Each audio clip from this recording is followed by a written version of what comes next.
Our eternal security is based on real, living interaction between the Father and the Son, of prayer and of working our glorifying of the Son, and now of sending somebody to help us and to keep us in the absence of the Son. So those are the three arguments laid on the table of the judge or our Father, why he should engage himself now to keep us in his name. What guarantees that God will never let us go? In this episode of Light and Truth, John Piper opens John 17, 9-13, where we find the foundation for our unshakable hope. This instruction was originally delivered on a Sunday evening at Bethlehem Baptist Church on February 9th, 1986. This episode is shorter than usual because it originally included a Q&A time where the questions could not be heard.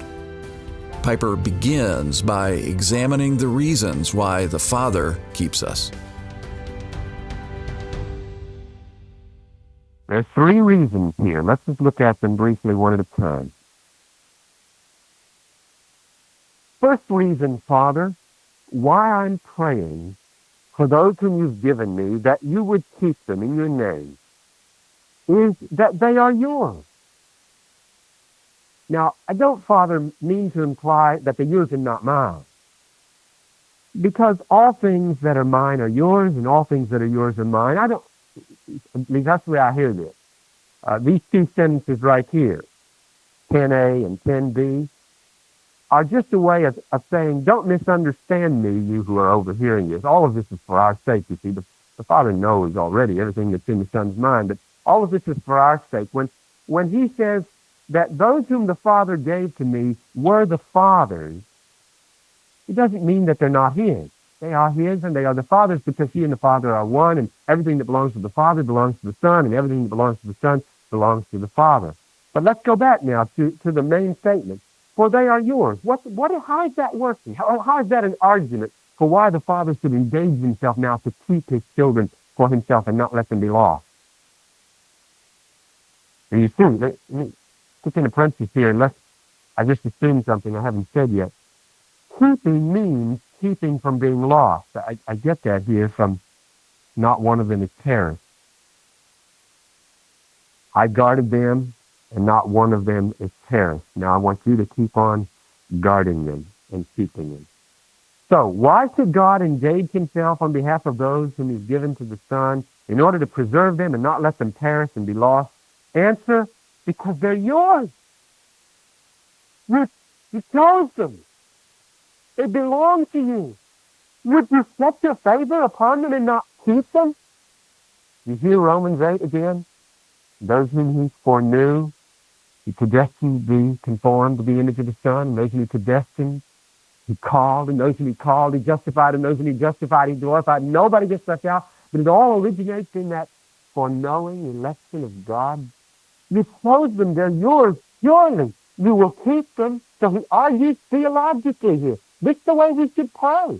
If the Son and the Father have this transaction in heaven, and the advocate goes up to the judge and lays his brief on the judge's table and says, argument number one, you chose them. They're yours.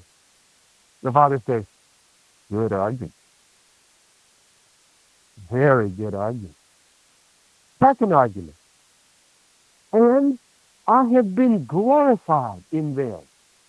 Now, this is very important, because what this says is the transaction between the Father and the Son in intercession and in our redemption is not free from contingency. First of all, he bases the prayer on a non-contingent election. You chose them, so work for them. Then, of all things, he bases, secondly, on a contingency. They glorified you. That's something that happened in history. It may or may not have happened, but it happened. And because it happened, glorify them and keep them, O Lord.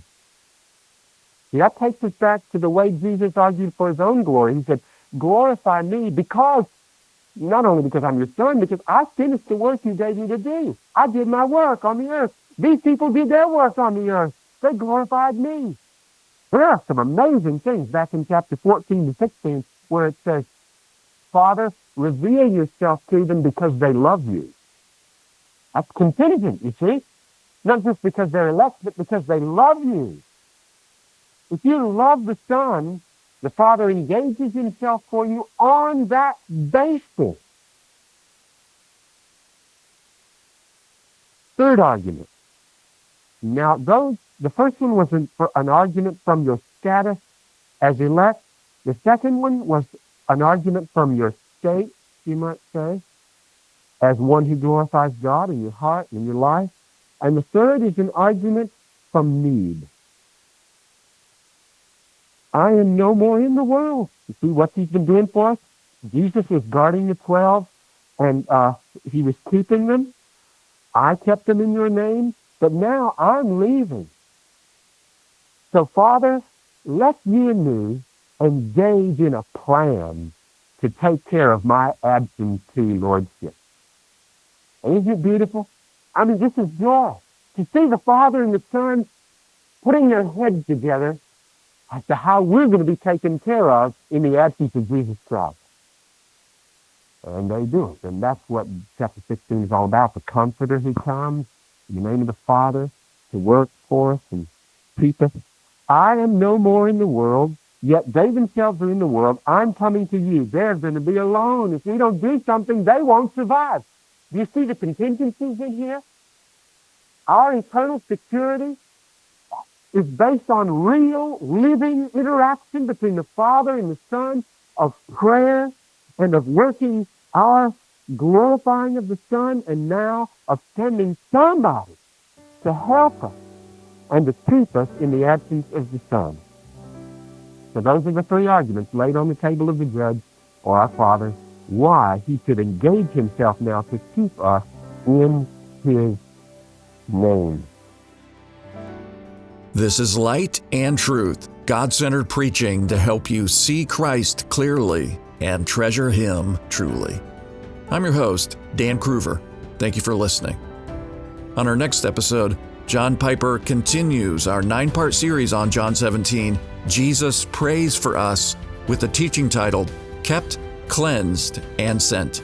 I hope you'll join us. For more resources, visit desiringgod.org.